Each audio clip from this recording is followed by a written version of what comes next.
I'm Mary Venezia, owner and operator of Johnny's Kitchen and Tap in Glenview, Illinois. All right, so Mary, thank you so much for joining me for Story Behind the Business. Really happy to have you. I know that the world is really crazy right now, but we are going to go ahead and get into the story behind your business. So tell me, how is it that you got into the food industry? My dad had a restaurant in Bradford, Massachusetts when I was a kid, which he sold when I was 18 years old.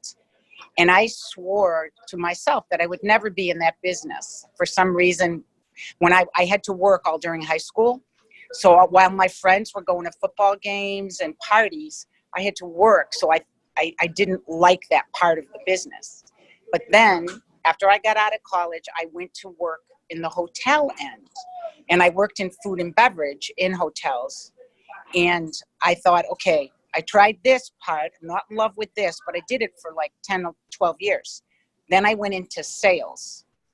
And while I was in sales, I realized how much I missed the actual restaurant aspect. And I met my business partner through my position in sales. And I knew that I would like to work with this man one day. I liked his ideals. I liked the way he treated people. And he opened a restaurant in Riverwoods about 28 years ago called Jimmy's Char House. It was on Milwaukee and Deerfield Road. And I went to work for him then. And then like a year and a half, 2 years after he opened that, we opened Johnny's together. Wow. Yeah. Wow. So, I mean, it wasn't a completely clear path. You kind of detoured a little bit with the sales and stuff like that in the hotels. But the second you really, kind of got into the restaurant world, and really more than even that, it was finding the right person to kind of collaborate with. This whole thing just came together for you. Mm-hmm. Exactly. Yes. That's really interesting. I believe that mentors are super important. Do you feel that this person was a mentor for you? And if not, who was it? Maybe it was your father? I feel two different people. It's him. My business partner's name is Jimmy Panagakis. Him and my dad. Because my dad, I look at my dad and sometimes it's not what he said, but what he did. I mean, he brought up 4 kids and we had a good life.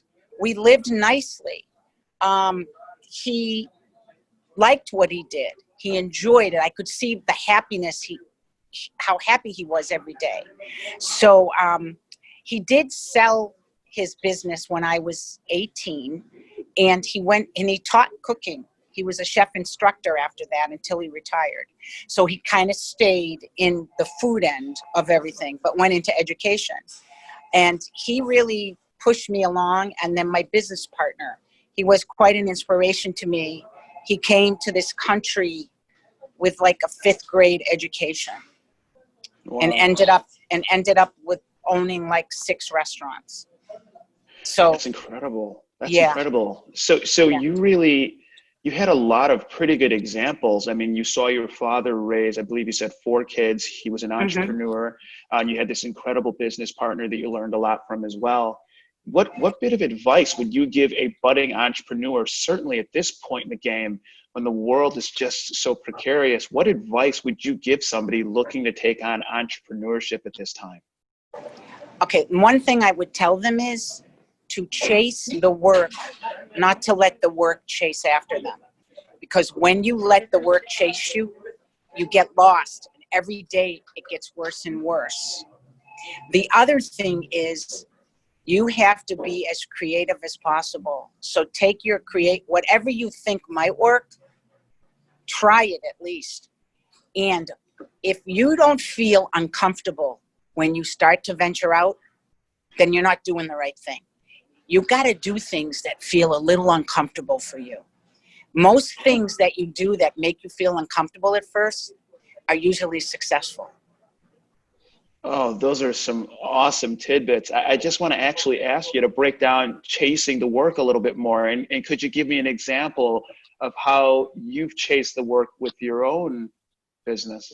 You have to, like if you have, and I'll break it down to something small. If you've got in my business, say you've got 6 big catering orders and it's a Saturday and they're all on Wednesday. Don't wait till Tuesday to look at them and get them typed up and get it organized. You have to start from when you got it. Get everything typed up, get everything organized, have somebody doing that for you or do it yourself. Because if not, you're going to end up with 3 more things that are going to get in your way. And not one day is perfect. And somebody's going to call in sick, or somebody's not going to do their job properly. And that's going to take time out of your day. So if you don't chase the work, when the work chases you, you're gone. You're not going to make it. You're going to have a failure. And again, failure is not a sin either, because if you have ideas and they don't work, you might consider that a failure, but you tried it. And then you take the good things out of that, and you use the good things and you improve on your idea. Yeah, I love that. I mean, it makes me think of a quote from one of my mentors, which is, don't get frustrated, get curious. And sometimes you can be in a situation where you'll take some risk, or you're learning as an entrepreneur and there's a ton of frustration because your expectations are not, matching with reality. Mm-hmm. Mm-hmm. And sometimes that frustration can get crazy.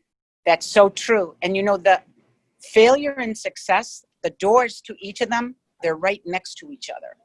You just got to make sure you do the right things to get to through that success door. Yeah, I couldn't agree with you more. Right now, obviously, the world is going through something totally novel, in really the response and the reaction and the situation that this COVID pandemic has put us in. But I really do feel like restaurants have kind of been kind of the poster child, if you will, for kind of what's happening with this whole situation. What do you think that the restaurant industry will have to do? And I don't really want to focus too much on like the really large ones, but that own 500 stores around the country. I'm talking about the places where you walk in where they know your name, like your business. What do you think that the restaurant industry is going to have to do to kind of prepare for the world of tomorrow? I think right now, and I'm going to talk maybe just 6 months out, we still need to concentrate on carryout, because I think a lot of people have that fear, and that you need to make sure that your carryout runs beautifully, that you come up with new specials, new ideas, new promotions. You use innovative packaging, that you make it simple for your customer to order carryout and to get it. But then on the other side, like for instance, we're going to be able to serve people outside. You have to figure out how you're going to do it to make people feel safe. We might be going to an all disposables for a while, because if everything is disposable, all your silverware is wrapped, the salt and pepper is in individual papers, your guest is going to feel comfortable eating.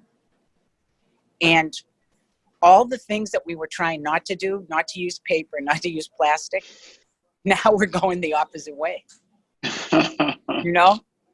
Yeah. So. But that's part of adapting too, right? Is sometimes you need to uproot some of your beliefs or the things that you were doing in the past, your habits, your practices. You have to uproot all of that to make way for now. Exactly. Yeah. Which is incredible. I'm really looking forward to see how we're going to do this. It's a little of an exciting challenge. And I know a lot of other restaurateurs will tell me I'm crazy, but I'm really anxious and kind of excited to see how we handle all this. Well, I agree with you. And I think that, being in Glenview and in such a supportive community, really makes for hopefully what will be an incredibly beautiful story in how it is that we all react to this. But that kind of leads me to the next question I have for you, Mary. You could have put your business anywhere. Your mentor had a business over in Riverwoods, or your business partner had a business in Riverwoods. Why Glenview? You could have put it anywhere. Why did you bring your business here? Because number one, when we were looking for locations, first of all, there was a building here already, but also Glenview was a high point of it. because Glenview is such a good town, and people in Glenview are known to support each other, even 25 years ago. And when I can remember when we started building on the inside and remodeling, the neighbors coming, stopping by, saying, "We can't wait till you open. Oh, we really need you." When someone says that to you, that means something. And this corner that we're on, I mean, it's a great corner. It was a great corner when we opened, and now with ABT down the street and the growth around us and the hotels that have developed, it's even better. Right now, the hotels are empty, but they're going to be full again. So it was a great corner.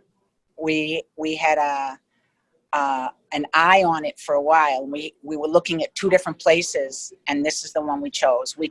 It was Arlington Heights or here, and we chose Glenview because we felt it was a better fit.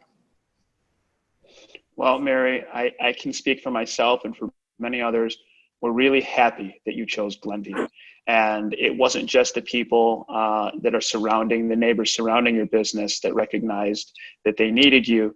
Really, it was everybody in Glenview that needed you, because you and your business have been a tremendous just source of not only positivity, not only warmth, but leadership in the community. So thank you so much for being a part of the Story Behind the Business series, and I wish you all the luck moving forward throughout the rest of 2020. Thank you, Chris. It was such a pleasure doing this. I really appreciate it. Thank you.